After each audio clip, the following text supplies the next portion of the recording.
പറയാമെന്ന് വിചാരിച്ചാൽ. അപ്പോൾ ഈ വ്യത്യസ്ത അഭിപ്രായമുള്ള ആളുകളും വ്യത്യസ്ത തരത്തിൽ മനോഭാവങ്ങളും ചിന്തകളും ഉള്ളവർ ഒരുമിച്ച് നിൽക്കുന്നതിനെയാണ് നമ്മൾ ഐക്യം എന്ന് പറയുന്നതുകൊണ്ട് ഉദ്ദേശിക്കുന്നത്.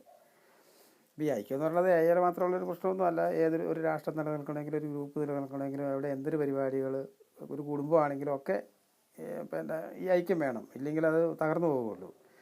ഇതിൻ്റെ ഒരു പ്രശ്നം എന്താണെന്ന് വെച്ചാൽ ഒരു ഗ്രൂപ്പിൽ കുറേ ആളുകൾ ഒരുമിച്ച് നിൽക്കുമ്പം ഈ എല്ലാവരുടെയും ആഗ്രഹം നടക്കുകയില്ല. ഒന്നാമത്തെ പിന്നെ ഒത്തിരി ആഗ്രഹിക്കുന്ന ആളുകളാണ് മദ്യാസക്തനും മാത്രമല്ല എല്ലാവർക്കും ആഗ്രഹം കൂടുതലാണ്. അപ്പോൾ ഈ ഗ്രൂപ്പിലാകുമ്പോൾ എല്ലാവരുടെയും ആഗ്രഹം നടക്കുകയില്ല. കാരണം ഗ്രൂപ്പിലുള്ള വേറൊരാളുടെ ആഗ്രഹം ഇയാളുടെ ആഗ്രഹത്തിനെതിരായിരിക്കും. അപ്പോൾ ഒരാളുടെ ആഗ്രഹത്തിനെതിരാകുമ്പോൾ രണ്ടുപേരുടെയും ആഗ്രഹം നടക്കുകയല്ലോ. എന്തൊരു കാര്യം പറയുമ്പോഴും നമ്മളിപ്പോൾ ഈ AI സംബന്ധിച്ചിടത്തോളം തർക്കങ്ങളുണ്ടാകുന്നത് ഇപ്പോഴും കഷ്ടപ്പെടുന്നവനെ സഹായിക്കാൻ വേണ്ടി നമ്മൾ പ്രവർത്തിക്കുന്ന ആ പ്രവൃത്തിയിൽ പലർക്കും പല അഭിപ്രായങ്ങൾ, അത് പെട്ടെന്ന് ചെയ്യണം അല്ല പിന്നെ ചെയ്താൽ മതി, ഇത്തരത്തിലുള്ള അഭിപ്രായ വ്യത്യാസങ്ങളാണ് AI സാധാരണ കാണാറുള്ളത്.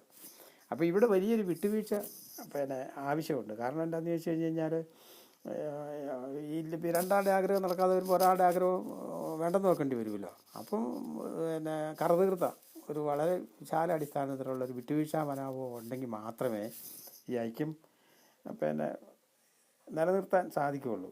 അതുപോലെ തന്നെ ഈ കോമൺ വെൽഫെയർ എന്ന് പറയുമ്പോൾ അത് പിന്നെ വ്യക്തിക്ക് പ്രാധാന്യം ഇല്ല എന്നുള്ളൊരു തോന്നൽ നമുക്കുണ്ടാകുന്നുണ്ട്.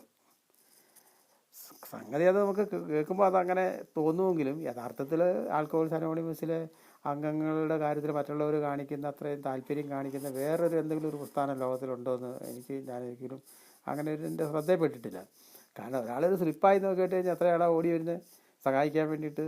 അപ്പോൾ നമ്മൾ വിചാരിക്കും ഈ വ്യക്തിക്ക് പ്രാധാന്യം കൊടുക്കാത്തൊരു പരിപാടിയാണ് പിന്നെ പൊതുനന്മ മാത്രമേ ഉള്ളൂ എന്ന്. പക്ഷേ അങ്ങനെയല്ല അത് യഥാർത്ഥത്തിൽ പിന്നെ വ്യക്തിക്ക് ഇത്രയേറെ പ്രാധാന്യം കൊടുക്കുന്ന ഒരു പ്രസ്ഥാനം ലോകത്തിൽ വേറെ ഇല്ല എന്നുള്ള കാര്യത്തിനകത്ത് സംശയമൊന്നുമില്ല.